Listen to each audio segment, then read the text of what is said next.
dilakukan oleh Dinas K2 UKM dalam perannya untuk mengantisipasi atau memecahkan permasalahan seperti yang tadi diungkapkan. Seperti itu Pak, mangga Pak.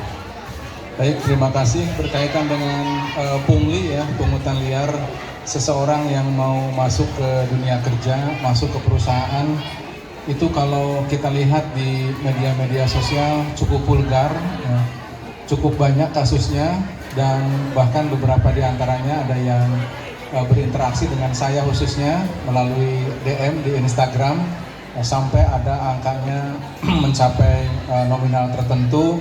Artinya apa yang disampaikan oleh Ibu tadi memang betul adanya, ya, pungli itu ada, dan ini sangat mengkhawatirkan.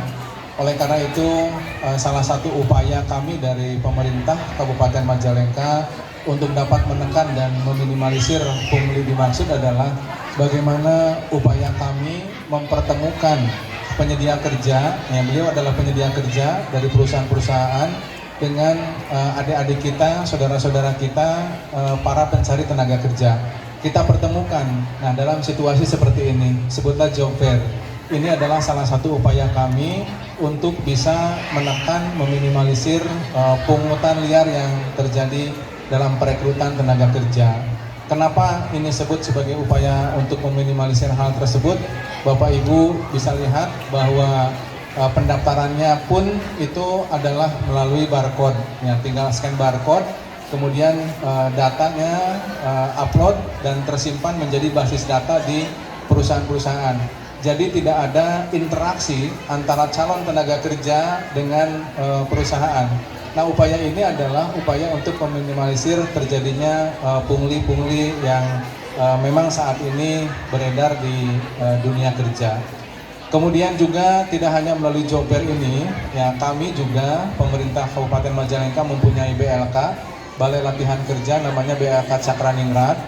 BLK Cakraningrat diresmikan kemarin oleh yang terhormat Pak PJ Bupati tanggal 24 September 2024, jadi umurnya baru beberapa bulan. Tetapi kami berkomitmen untuk selalu melaksanakan pelatihan-pelatihan bagi calon tenaga kerja yang akan kita salurkan ke perusahaan-perusahaan, khususnya di sisi industri tekstil garment, ya, karena kita baru mempunyai pelatihannya di menjahit. Nah, ya, kemudian juga upaya yang bersifat untuk menekan di samping job fair, kemudian pelatihan-pelatihan, kami juga berkolaborasi dengan teman-teman OPD lain yang melaksanakan urusan-urusan, misalkan yang melakukan pembinaan kepada organisasi-organisasi kemasyarakatan, yang melakukan pembinaan-pembinaan kepada pemerintah desa. Bagaimana caranya agar justru bisa membantu memfasilitasi iklim investasi ini bisa baik, sehingga investor-investor bisa melaksanakan kegiatannya dengan nyaman, dengan tenang di Kabupaten Majalengka. Dan tidak kalah pentingnya, Bapak Ibu, pada kesempatan ini ingin kami sampaikan, kami dari Dinas Ketenagakerjaan, Koperasi dan UKM atau Dinas K2 UKM selalu melaksanakan rutin pertemuan dengan seluruh pemangku kepentingan OPD dan saber pungli. Saber pungli, karena bicara tentang pungutan liar, mungkin di situ ada aktivitas pidana, ya. Oleh karena itu kami juga harus berkomunikasi dengan teman-teman dalam hal ini adalah APH, aparat penegak hukum, bagaimana untuk dapat menekan agar bisa hilang pungli tersebut. Mungkin itu yang upaya-upaya yang telah, sedang, dan akan kita lakukan. Dan mohon izin juga pada kesempatan ini, bagi adik-adik semua, bagi ibu bapak yang hadir pada kesempatan ini, kami punya Instagram di dinas, itu Instagramnya adalah DK2 UKM Majalengka. Ya, silakan untuk follow Instagram kami. Di situ kami akan memberikan informasi berkaitan dengan apapun dunia ketenagakerjaan, dunia koperasi, termasuk dunia UKM. Ya, sekali lagi minta agar di follow Instagram kami untuk bisa mengetahui informasi-informasi dimaksud. Barangkali seperti itu, Bu. Siap, terima kasih Pak Kadis, izin. Jadi memang seperti itu ya Bapak Ibu, tadi seperti yang sudah disampaikan bahwa memang pungli itu ternyata memang ada gitu, dan kami sudah berupaya untuk setidaknya meminimalisir supaya pungli itu ya kalau misalnya banyak dikurangi, kalau misalnya sudah berkurang ya lebih berkurang lagi, seperti itu ya, kita sudah berupaya.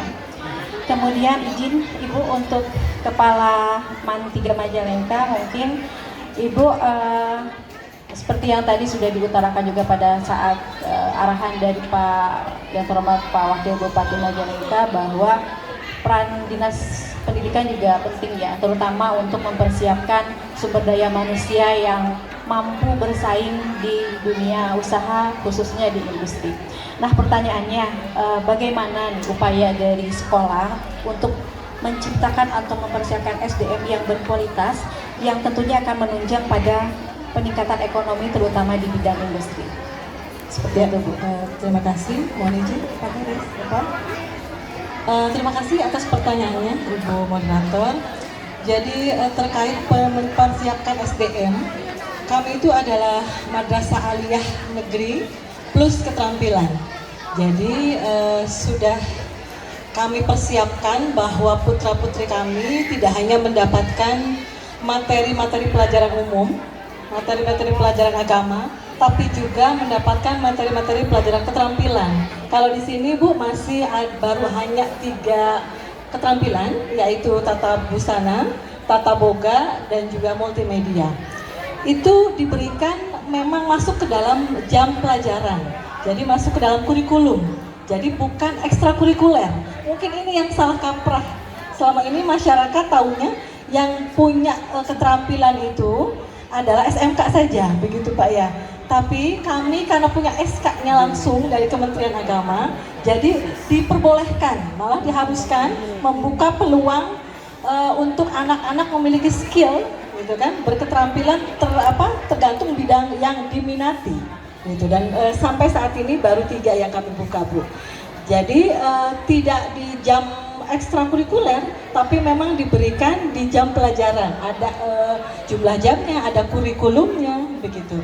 Itu yang pertama. Yang berikutnya adalah kami bekerja sama dengan BLK khususnya, gitu. Karena di Majalengka baru ya Pak ya, sebetulnya kami itu sudah sejak 2019 kami bekerja sama dan memiliki sertifikat BLK Pak, lulusan kami itu. Jadi tidak hanya ijazah lulusan kami itu, kami punya juga sertifikat BLK sesuai dengan keterampilan masing-masing bidangnya. Jadi ketika melamar ke perusahaan, siswa kami itu, para alumni, sudah bisa langsung menjadi prioritas, gitu kan, karena Pak memiliki nilai plus dari sertifikat BLK tadi Pak, gitu. Kalau sekarang BLK-nya sudah ada di Majalengka, alhamdulillah kami merasa difasilitasi, begitu Pak. Terima kasih. Insya Allah nggak jauh-jauh kemana kalau memang sudah ada di Majalengka, begitu kan. Itu. Nah, berikutnya adalah kami bekerja sama dengan berbagai dunia industri, ya, dunia usaha di sekitar kami, karena setiap tahun kami memiliki kegiatan PKL, bahasanya begitu. Ya, jadi anak kami magang di tempat-tempat usaha, diantaranya adalah di hotel, untuk tata boganya, itu kan, untuk multimedianya di instansi pemerintahan seperti di kecamatan, di desa, kantor desa, begitu. Dan juga untuk tata busana ada sejauh ini ke dunia usaha home industri, baru misalnya di tekstil yang kecil-kecilan, misalnya baru ke tukang jahit tapi yang sudah partai ini besar, gitu. Nah, betul tadi Bapak sampaikan bahwa karena nama kami MAN, gitu kan, kalau langsung kami ketok pintu ke dunia usaha alias perusahaan, kami mentok di pintu gerbang, begitu Pak ya. Karena emang iya, kalau gitu mungkin Pak ya, dan Bapak dari dunia perusahaan itu bahwa kan SMK, betul, kalau SMK memang ada jurusannya, begitu kan. Tapi ada MAN, iya Pak, kami ada Pak. Makanya ajang job fair ini saya inisiasi sebagai manuver. Kalau saya menyebutnya ini manuver karena memang belum pernah terjadi bahkan di Jawa Barat sekalipun bahwa MAN itu bekerja sama dengan Disnaker kaitannya untuk membuka job fair. Gitu. Makanya saya ini gimana ya, apa mengubah arah kiblat, tidak. Intinya adalah bahwa kami pun menyiapkan lulusan kami agar sama sederajat dengan lulusan SMA, SMK lainnya. Gitu kan, bahwa harus diterima di dunia industri, di dunia usaha, di perusahaan manapun gitu kan, dengan ijazah yang sama, dengan memiliki skill, keterampilan yang mumpuni. Begitu, Bu. Terima kasih. Ya, siap, terima kasih Ibu. Jadi memang MAN itu kesannya Madrasah Aliyah itu hanya tukang doa, tukang tahlil awalnya, tapi ternyata sekarang sudah sama berubah. seperti Ya, yang mudah-mudahan mengubah mindset bahwa ternyata MAN itu bukan hanya melulu belajar tentang agama. Betul. Tentu agama juga penting ya Bu ya, dan utama, tapi sekarang sudah berkembang ternyata bahwa di MAN Aliyah Negeri 3 Majalengka khususnya sudah ada kurikulum tata busana, tata boga, serta multimedia. Kebetulan Ibu, di kita ada perusahaan makanan, produk makanan, ada dari CDA Bu, Betul. Citra Dimensi CDA Artali, sama dari PT Kaldusari Nabati, itu tata boga. Mungkin nanti ya kalau misalnya ada lulusan dari MAN mau melamar pekerjaan, mungkin cocok ya untuk tata boga gitu kan, ya, seperti itu. Tata busana apalagi, kita banyak perusahaan garmen Ibu, di sini juga ada dari Witex, dari Harapan Global Apparel, kemudian dari Tongliang juga ada, Singlet juga ada, Glory Star Wisata juga ada. Jadi banyak kesempatan Ibu, mungkin nanti alumni juga bisa untuk melamar pada perusahaan-perusahaan tadi garmen seperti itu Bu. Kalau multimedia mungkin nggak ada di sini mungkin Bu, tapi tidak apa-apa. Ya, tapi mereka kreatif Bu, maaf saya menambahkan bahwa multimedia kami itu mereka bikin konten-konten tentang video, bahkan membuat film-film pendek yang kami upload di YouTube kami gitu. Jadi kreatif mereka gitu. Sudah menghasilkan karya, Alhamdulillah ya, memang sekarang zamannya multimedia ya Bu ya, seperti itu ya. Ya, terima kasih untuk Ibu Kepala MAN 3 Majalengka. Kembali lagi ke Kepala Dinas deh Pak, izin Pak. Pak, sekarang kan lagi ada program 100 hari kerja Bupati Pak, Bupati dan Wakil Bupati Majalengka. Nah, dari Dinas K2 UKM khususnya nih Pak, apa saja program atau kegiatan dalam upaya mendukung program 100 hari kerja Bupati dan Wakil Bupati Majalengka? Ya, dalam 100 hari kerja Pak Bupati dan Pak Wakil Bupati ada banyak program, salah satunya di dinas kami. Program beliau adalah Mata Hati. Mata Hati ini adalah bagaimana agar masyarakat Kabupaten Majalengka ini masuk menjadi bekerja, ya, bagi calon tenaga kerja masuk dalam jumlah yang cukup banyak, kemudian juga tanpa adanya pungutan-pungutan, jadi istilahnya gratis. Maka upaya yang kita lakukan ini adalah salah satu upaya Bu Kepala MAN 3 Majalengka, ini adalah salah satu upayanya. Jadi di samping job fair, ya, kita juga melaksanakan pelatihan tadi di BLK yang terus menerus.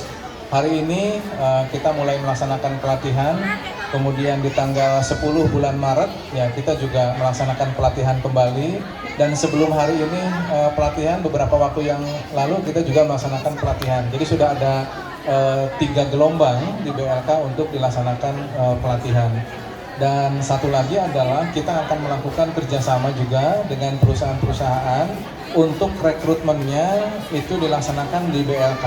Ya, jadi kita open recruitment difasilitasi oleh pemerintah daerah Kabupaten Majalengka, tetapi masuk ke dalam rekrutmennya silakan oleh perusahaan. Namun tempatnya menggunakan BLK. Nah, kita ingin maksimalkan tanpa adanya pungutan sedikit pun. Ya, kita ingin memfasilitasi agar masyarakat mudah masuk kerja. Ya, mudah masuk kerja. Itu upaya yang kita lakukan. Ya, siap, terima kasih Bapak. Jadi Mata Hati itu inovasi mungkin ya Pak ya, inovasi dari Dinas K2 UKM ya. Inovasinya Pak Bupati dan Pak Wakil Bupati ya, ya, dan kita mendukung terhadap betul, seperti betul. itu. Ya, siap Pak, terima kasih. Kemudian mungkin kita lanjut ke PT DII, Pak Heri. Pak Heri sebagai user.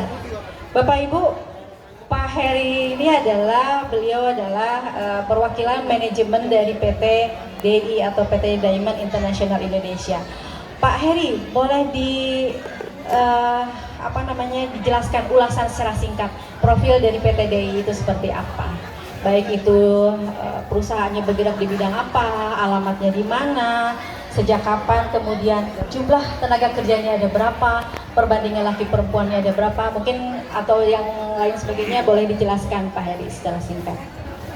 Baik, Bu Yuni, terima kasih. Assalamualaikum warahmatullahi wabarakatuh. Selamat siang, selamat sejahtera untuk semua. Terima kasih atas kesempatannya dalam talkshow hari ini.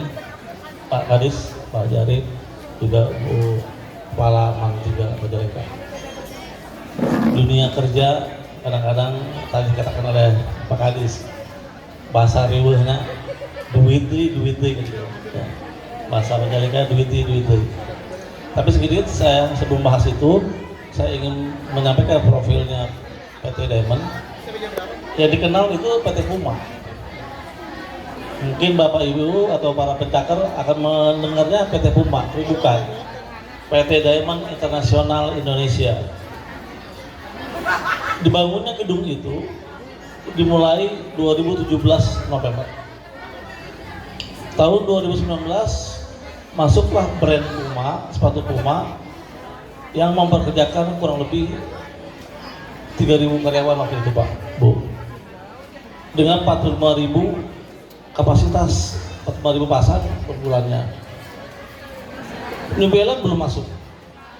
Kemudian 2019 masuk Puma, Juni 2022 kita masuk brand baru namanya New Balance. Juni 2022 masuk New Balance dengan 100.000 pasang. Karyawannya tentu jauh dibandingkan Puma, sekitar di bawah 1.000. Masuknya saya yang ditugasi oleh referensi buyer juga, yang notabene saya dulu megang perusahaan PT Fitrade Indonesia yang ada di Belaraja Tangerang, yang sekarang jadi Longris Cirebon, Pemedilan. Tapi saya milih tempatnya di Majalengka karena 2 jam saya pulang kampung ke Tasikmalaya bisa cepat lewat Cikijing, Panjalu. Kalau ke Tangerang malah pulang lebih lama, 4 jam 5 jam. Ke Tasikmalaya malah 2 jam. Sehingga saya mau ditempatkan di daerah Majalengka. Berjalannya waktu, Puma yang 45.000 turun orderan 150.000 terakhir Desember 2024. Sudah tidak ada lagi Puma. Tapi lagi-lagi orang masih kenal PT Puma, bukan PT Diamond International Indonesia. Sekarang dikuasai semuanya oleh New Balance dengan kapasitas 800.000 pasang per bulannya.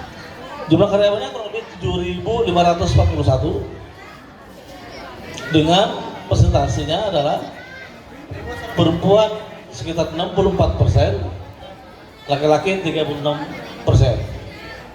Tentunya di antara 2 jenis tadi ada juga terselip yang laki-laki bertulang lunak dan ada yang perempuan berotot baja.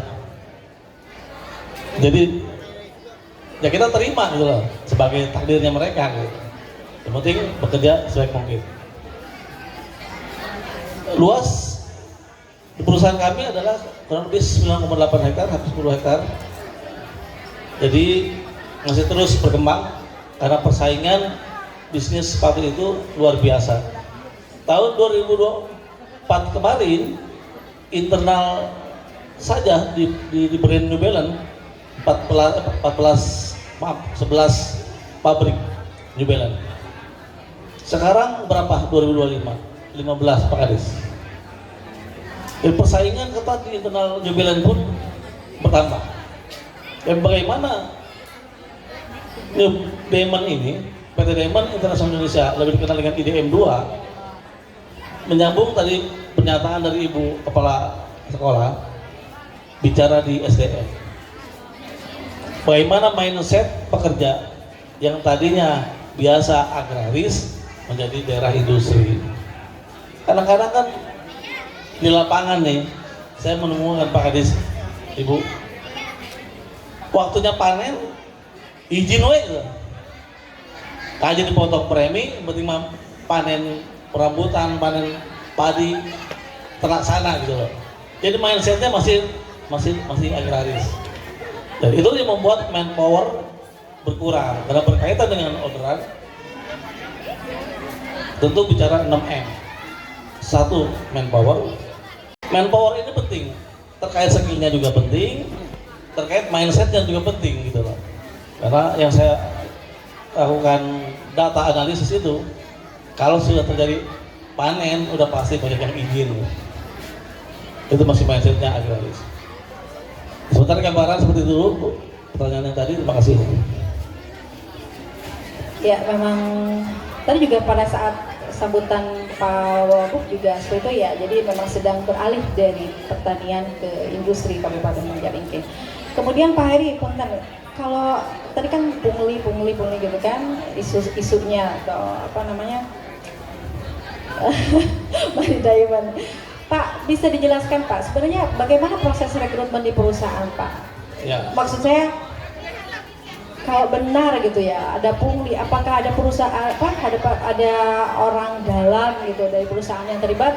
Bagaimana prosesnya seperti itu Pak untuk rekrutmen? Bagi Mbak sih, pertanyaan yang tajam. Jika yang terlibat orang dalam, saya sudah mengeluarkan tingkat operator, tingkat pengawas, supervisor, kabak, dan manajer yang terbukti ya. Karena bicara itu tentu ada saksi dan bukti. Bahaya nanti dia mengkick balik. Hati-hati sekarang, bukan hanya serikat yang maju di depan, tapi kadang-kadang juga NGO masuk ya. Karena NGO juga punya ranah pendampingan ya. Walaupun non litigasi bahasa dulu. Tetapi kalau ranahnya di luar, lagi-lagi saya mengetuk, justru kalau ada Bapak Dewan saya enak bicara. Please deh, gunakan 3 tugas pokok Dewan. Ada controlling, ada budgeting, ada legislasi. Controlling pengawasan.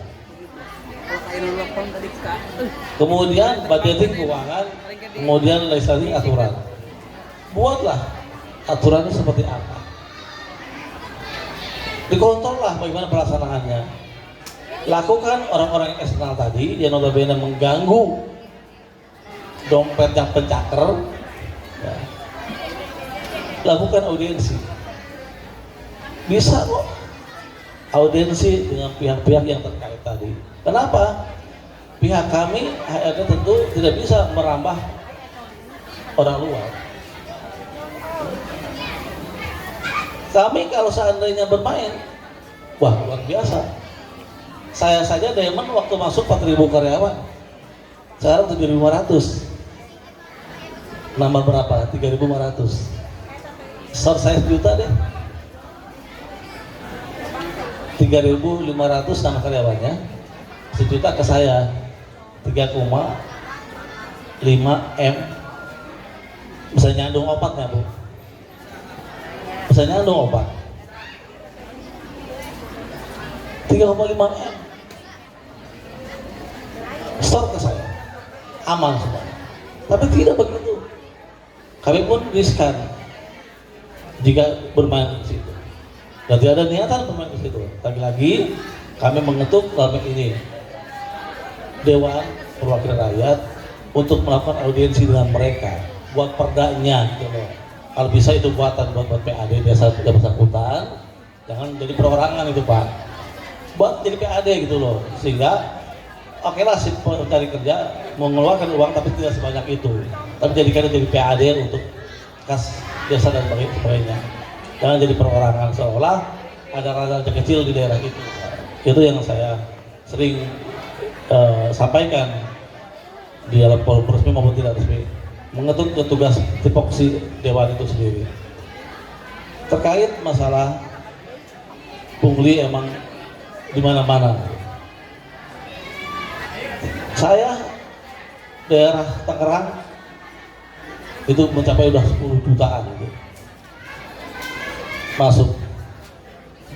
Boleh saya katakan PT Adis. di Balaraja Tangerang.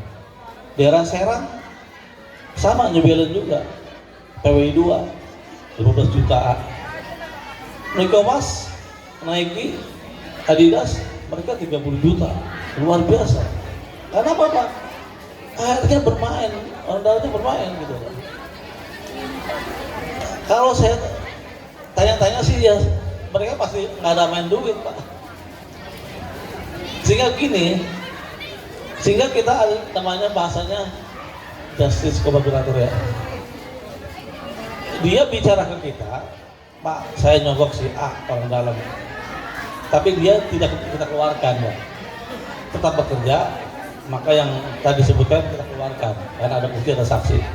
Kalau kita mengatakan yang menyogok jadi cogok dikeluarkan, ya takutlah Pak yang melapor. Jadi kami membuat semacam aturan itu, jangan sampai yang melaporkan jadi takut. Kalau saya dikeluarkan juga gitu. Ada, tinggal kita sebagai HRD bagaimana memainkan itu. Gitu. Jadi kalau bicara masalah pungli, ya berarti saya tidak terlibat itulah. Karena itu eksternal, ada bagian lain yang harus menegor gitu kan, seperti itu. Itu jawaban pertanyaan itu, Bu. Makasih. Siap, terima kasih Pak Heri atas penjelasannya. Ya, di sini juga saya lihat banyak ibu-ibu ya, ibu-ibu, bapak-bapak yang mungkin saudaranya atau putra-putrinya juga ada yang mau masuk ke perusahaan, mungkin salah satunya ke Puma gitu ya, PT Puma. Tadi sudah dijelaskan ya Bu ya oleh Pak Heri bahwasanya untuk bisa kerja di perusahaan itu memang tidak usah mengeluarkan biaya. Jadi kalau misalnya memang memenuhi kualifikasi persyaratan kerja, coba aja untuk melanggar. Kalau misalnya memang memenuhi kualifikasi ya insya Allah akan bisa masuk ya Pak ya, tanpa harus mengeluarkan biaya seperti itu ya. Apalagi kan di luaran beredar informasi bahwa masuk ke Puma itu harus mengeluarkan sekian juta gitu kan kasihan gitu ya. Tadi sudah kita dengarkan bahwasanya tidak ada itu yang namanya masuk ke PT Puma harus bayar uang sekian, itu tidak ada ya, seperti itu ya. Mudah-mudahan ini menjadi pencerahan buat kita semua bahwa memang isu itu memang benar adanya pungli, tapi untuk di perusahaan sendiri itu tidak ada, seperti itu ya. Kemudian ini mungkin yang terakhir ya Bapak Ibu, mohon izin kita minta closing statementnya aja deh dari masing-masing pihak, dari perusahaan, kemudian dari Ibu, dari Man, dan terakhir mungkin dari Pak Kadis.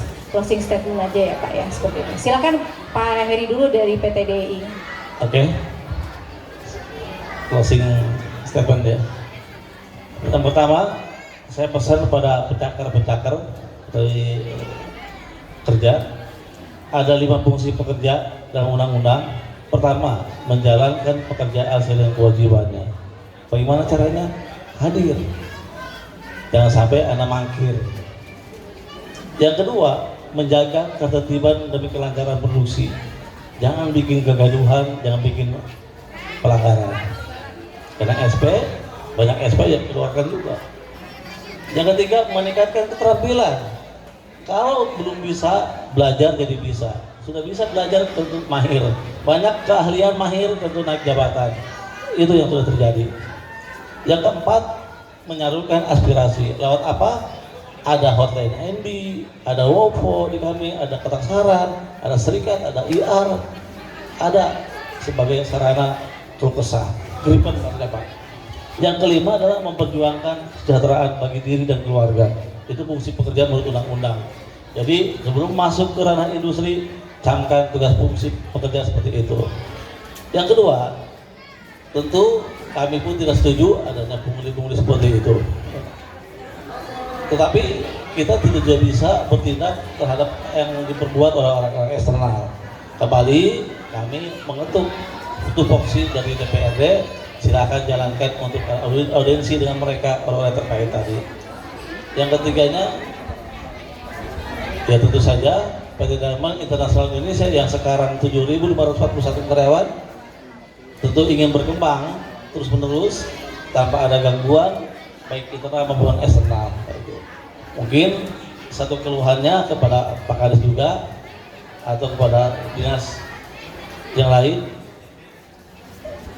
semoga serikat yang ada PT yang di Majalengka ini Pak mengkontribusi terhadap perusahaan yang sampai ketika ada aksi tidak mengganggu produksi.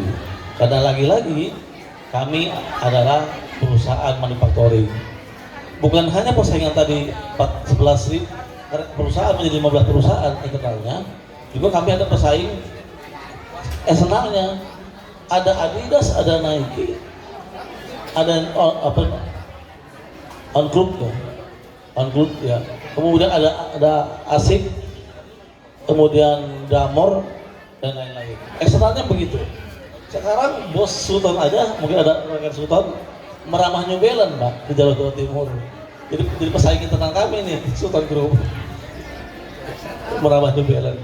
Jadi mohon adanya aksi juga tidak mengganggu produksi yang sedang berjalan. Kenapa? Lagi-lagi kami delay ekspor, kami bisa dicabut orderannya, diberikan pada orang lain, di pabrik yang lain gitu. Dan ini pernah terjadi waktu aksi tahun 2023 kemarin, ya 2024 aman lah Pak. Ya. Bisbol yang seharusnya primadona PT Diamond International Indonesia dilebar ke MPI Pak, Metro Purwakarta. Kenapa? Kita ada delay waktu, beberapa hari kita off gara-gara itu. Jadi kami bukan anti serikat, ada kok FOA-nya, di mana New Balance atau brand yang kami jalankan ini eksis terhadap bagaimana Freedom of Association berjalan Pak. Kebebasan serikatnya berjalan, tapi jangan sampai ada gangguan terhadap produksi. Mungkin ini bisa diwadahi di dalam hubungan industrial atau dalam tripartit, kemas bagaimana itu berjalan baik Pak dialognya. Terima kasih. Assalamualaikum warahmatullahi wabarakatuh. Waalaikumsalam warahmatullahi wabarakatuh. Dilanjut oleh Ibu Kepala Man 3 Majalengka, silakan Ibu closing statement-nya. Terima kasih. Mohon izin Bapak-bapak. Oh ya.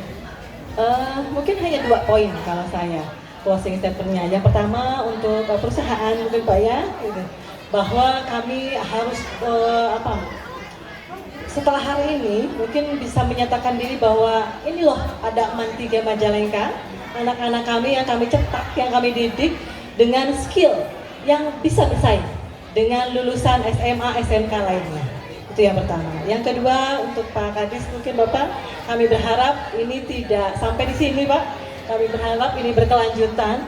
Paling tidak Bapak berkah gitu kan untuk lembaga dan untuk kita semua. Itu saja. Terima kasih. Assalamualaikum warahmatullahi wabarakatuh. Waalaikumsalam warahmatullahi wabarakatuh. Untuk closing statement terakhir mungkin mohon juga arahan Pak Kadis. Mohon Ya. izin. Ini untuk adik-adik kita ya yang memang mau masuk ke dunia kerja, pesannya adalah yakinlah atas kemampuan yang kita miliki. Dengan keyakinan tersebut, maka sebagai sebuah sumber daya untuk bisa masuk ke dunia kerja, sebutlah ke perusahaan. Maka hindari hal-hal yang bertentangan dengan apa yang seharusnya. Seperti hindari pungutan liar, ya, jangan terlibat di pungutan liar dan lain sebagainya. Seandainya itu menjerat adik-adik sekalian kaitan dengan pungli, laporkanlah kepada kami. Ya, sekali lagi, seandainya adik-adik terjerat terhadap aktivitas pungli oleh oknum-oknum, laporkanlah kepada kami. Ya, di perusahaan PT Diamond, bagi yang melaporkan clear, tidak ada permasalahan, tetapi yang dilaporkannya akan terkena apakah SP ataupun pemberhentian. Ya, itu pesan dari kami. Dan untuk Ibu Kepala, terima kasih apa yang menjadi harapannya akan menjadi catatan dan rekomendasi untuk tindak lanjut kami ke depan. Hatur nuhun, dan saya juga sampaikan terima kasih kepada semuanya, Ibu Kepala beserta seluruh jajaran, teman-teman yang dari perusahaan juga, atas nama pemerintah Kabupaten Majalengka melalui dinas kami sampaikan ucapan terima kasih. Tanpa keterlibatan Bapak Ibu teman-teman semua, yang tentu keberpihakan kita kepada adik-adik kita yang akan masuk ke dunia kerja itu akan sia-sia. Tetapi dengan keterlibatan kita semua, paling tidak kita adalah sebagai jembatan untuk menghubungkan adik-adik kita ke dunia kerja. Hatur nuhun, dan saya akhiri, billahi taufik wal hidayah. Wassalamualaikum warahmatullahi wabarakatuh. Waalaikumsalam warahmatullahi wabarakatuh. Dengan closing statement dari pihak perusahaan, dari pihak sekolah, dan dari pihak pemerintah dalam hal ini Dinas K2 UKM, maka berakhir pula sesi talk show kali ini. Terima kasih banyak kepada para narasumber yang sudah berkenan hadir. Alhamdulillah banyak ilmu, banyak pengetahuan, sharing pengalaman, dan tentunya arahan yang luar biasa yang kita dapat, dan insya Allah akan sangat bermanfaat bagi kita. Boleh tepuk tangan untuk para narasumber dan untuk semua yang sudah hadir di sini. Terima kasih, dan jangan lupa follow Instagram kami Dinas K2 UKM. Baiklah, akhir kata saya selaku pemandu acara mohon diri. Terima kasih banyak atas segala perhatiannya, dan mohon maaf apabila ada salah tutur kata dan salah perilaku. Billahi taufiq wal hidayah. Wassalamualaikum warahmatullahi wabarakatuh.